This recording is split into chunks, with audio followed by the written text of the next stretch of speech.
জান্নাতে যাওয়ার রাস্তা হলো একটা, জাহান্নামে যাওয়ার রাস্তা অসংখ্য। প্রিয় নবী একদিন হাতে একটি কাঠি নিলেন, মাটির মাঝে অনেকগুলো আঁকা বাঁকা আঁক দিলেন, তারপর মাঝখানে একটা সোজা টান মারলেন, উপস্থিত সাহাবাদেরকে বললেন, এই আঁকা আঁকি কিছু করলাম, কি লিখেছি বুঝেছো কিছু? উপস্থিত সাহাবারা বললেন, হুজুর মাটির মাঝে আঁকা আঁকি করলেন, বুঝলাম না তো কিছু। প্রিয় নবী বলে, এই আঁকা বাঁকা যা সব জাহান্নামের পথ, সোজা একটা, এটাই আল্লাহর জান্নাতের পথ। জান্নাতের পথ কয়টা? আবার বলেন কয়টা? মানুষ যখন রাতের বেলা ঘুমায় তখন শয়তান তার নারসারন্দের ভিতরে আইসা নাকের ছিদ্র দিয়া ঢুকে একবারে এই জায়গায় বসে মানুষকে কুমন্ত্রণা দিতে থাকে। শয়তান 24 ঘন্টা ডিউটি করছে, কিভাবে আপনার ঈমানটাকে চুরি করা যায়, আপনাকে বেঈমান বানানো যায়। যেদিন আল্লাহ শয়তানকে বলেছে ফাখরুজ মিনহা ফাইন্নাকা রাজিম, অতি অভিশপ্ত, আমার কথা শুনলি না, আদমকে সেজদা করলি না, যা যা জান্নাতের সীমা থেকে বেরিয়ে যা। শয়তান জান্নাতের সীমা থেকে বেরিয়ে গিয়েছিল, বেরিয়ে গিয়ে আল্লাহর কাছে কিয়ামত পর্যন্ত হায়াত চেয়েছিল। আল্লাহ বলেছিল, যা ইন্নাকা মিনাল মুনজারিন, যা তোকে আমি সুযোগ দিলাম। সে কইছিল, রাব্বি ফাআনজিরনি ইলা ইয়াউমিন ইউবাসুন, কিয়ামত পর্যন্ত হায়াত দাও। আল্লাহ কই, ইন্নাকা মিনাল মুনজারিন, সময় দিলাম, কিয়ামত পর্যন্ত হায়াত দিলাম। হায়াত পাইয়া শয়তান এবার বলতেছে, আল্লাহ আমি আদম রে দেখা সারুম। فبما غويتني لأقعدن لهم صراطك المستقيم ثم لآتينهم من بين أيديهم ومن خلفهم وعن شمائلهم أيمانهم وعن شمائلهم ولا تجد أكثرهم شاكرين। কোরআন শরীফ আয়াত। আল্লাহ শয়তানের কথাগুলো কোরআনের আয়াত বানায়া নাজিল করে আমাদেরকে সাবধান করতেছে। শোন শোন মানুষেরা, আদম সন্তানেরা, শয়তান কি বলেছিল শোন।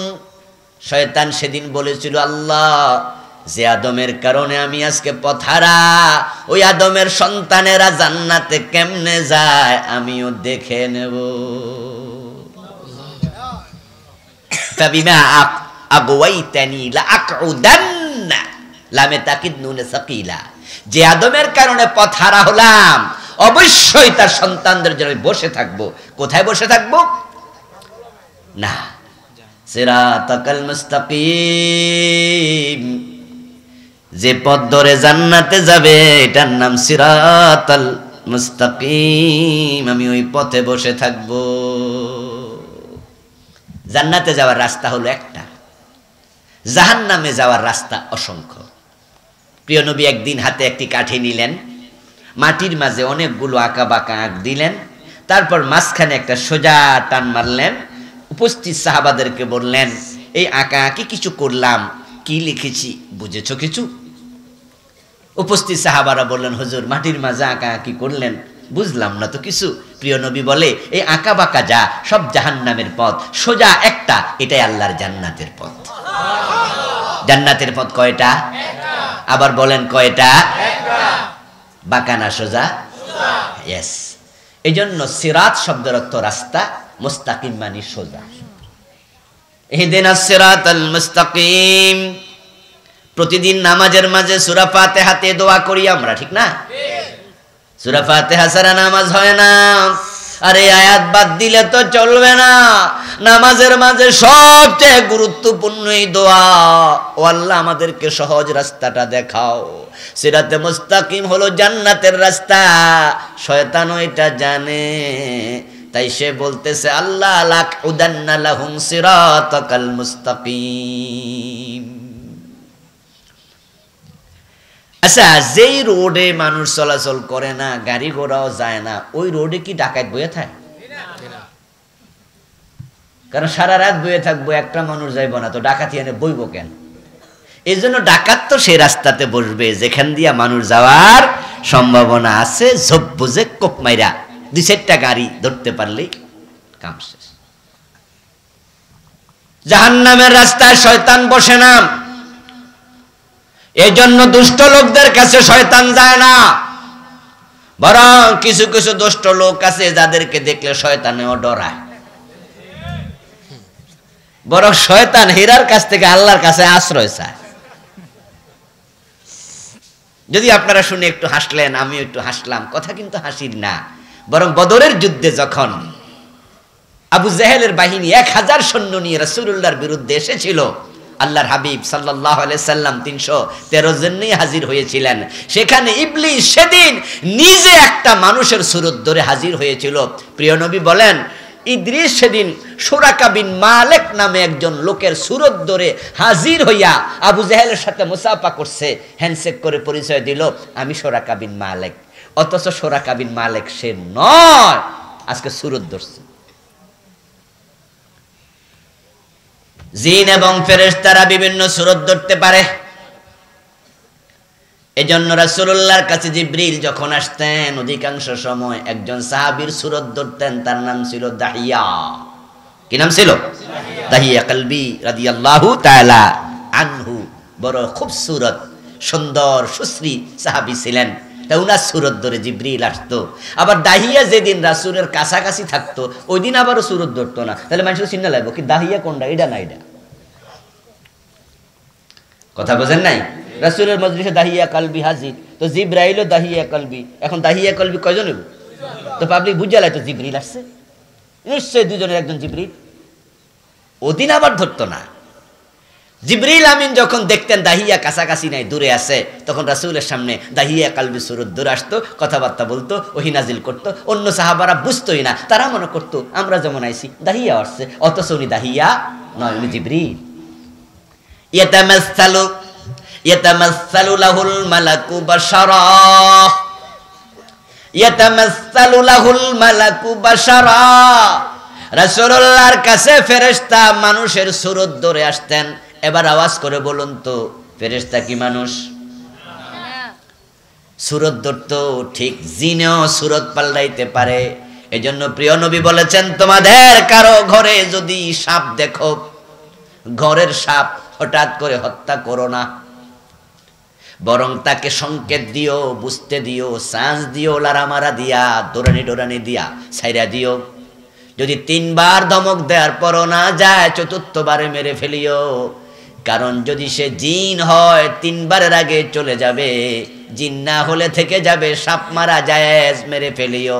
কারণ অনেক সময় ঘরের মাঝে জিন সাপের সুরত ধরেও বসবাস করে, সুরতে আসে।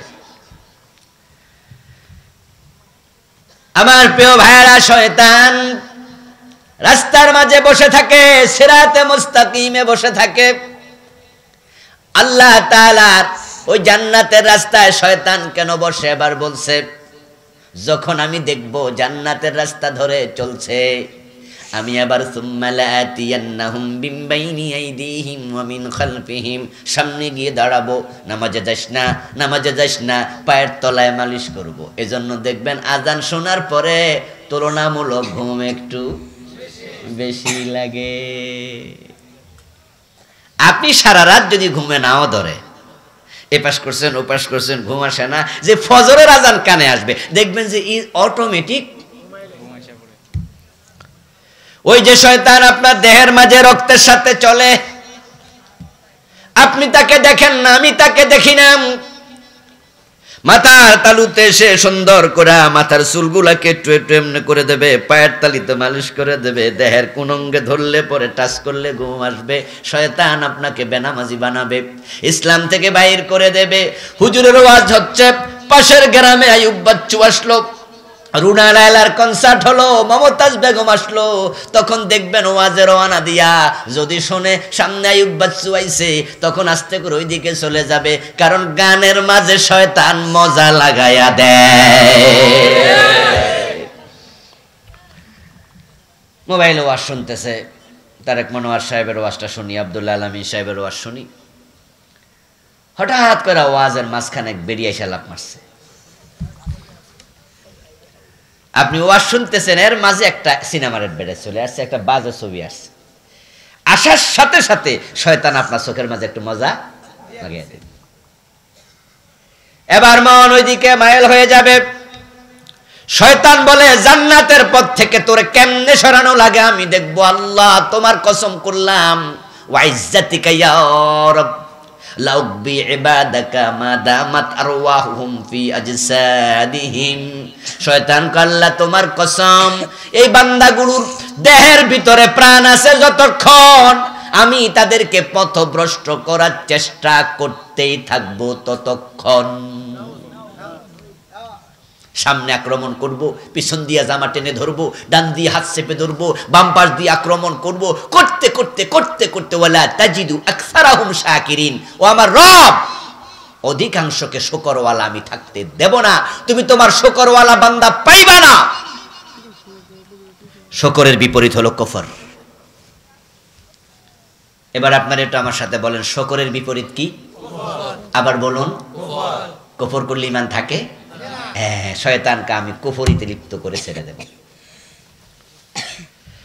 আল্লাহ তাআলা কোরআন মাজিদে বলেন, কালিলুম মিন ইবাদিয়াশ শাকুর। আমার শুকরওয়ালা বান্দার সংখ্যা হবে বড়ই অল্প, আমার বান্দাদের মাঝে অধিকাংশ শুকরওয়ালা হবে না, থাকবে না। শয়তান তাদেরকে ঈমানের উপর থাকতে দেবেই না।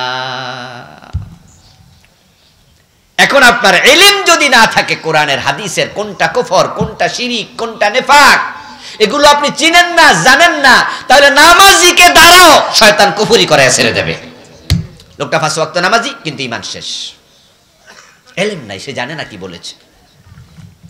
قال النبي صلى الله عليه وسلم إن العبد لا يتكلم من سخط الله لا يلقي لها بالا يهبي بها في جهنم। প্রিয় নবী বলছেন, আমার উম্মতেরা শোনো, আল্লাহর বান্দারা মাঝে মাঝে এমন কোন কথা বলে যেই কথা বলার সময় ভাবে নাই কি বলছি, সিরিয়াসলি বলে নাই, এমনিতে মুখে আসছে বলে দিছে, অথচ একটা কথার কারণে আল্লাহ তাকে জাহান্নামের মাঝখানে ফেলে দেয়। মুমিন হওয়ার জন্য আমরা কালেমা পড়েছি মুখ দিয়ে। কোন হিন্দু যদি আজকের মাহফিলে এসে মাহফিল কমিটিকে বলে আমি হুজুরের হাতে কালেমা পড়তে চাই, আমাকে যদি মাহফিল কমিটি জানায়, আমি বলবো দ্যাটস ওকে, নিয়ে আসেন। এখানে তাকে প্যান্ডেলে স্টেজে তুলে আমি তার হাতে কোরআন তুলে দেব নাকি? তার কোন কোরআন শরীফ পড়ো না, আমি বলবো ওযু করে নিয়ে আসেন। তারপরে আমার সামনে এনে তাকে বলবো আমার সাথে পড়ো লা ইলাহা ইল্লাল্লাহু মুহাম্মাদুর রাসূলুল্লাহ, আশহাদু আল্লা ইলাহা ইল্লাল্লাহ ওয়া আশহাদু আন্না মুহাম্মাদান আবদুহু ওয়া রাসূলুহু। কালেমা পড়েছে মুখ দিয়া, আমরা সবাই তার সাথে মুসাফা করব, বুকে জড়ায়া ধরব, ইমানদার হয়ে গেল, ইমান আনছে মুখ দিয়া। তাই বান্দা মাঝে মাঝে এমন কথা বলে যেটা কুফরি কালাম, ওই কথার কারণে আবার ইমানটা ধ্বংস হয়ে যায়। এখন কোরআনের ইলম না শিখলে আপনি বুঝবেন কেমনে ইমান যে চলে গেছে। এজন্য আল্লাহ তাআলা কোরআন পড়ার জন্য 1 নাম্বার অর্ডার করেছেন, ইকরা, পড়ো পড়ো পড়ো, কোরআন পড়ো।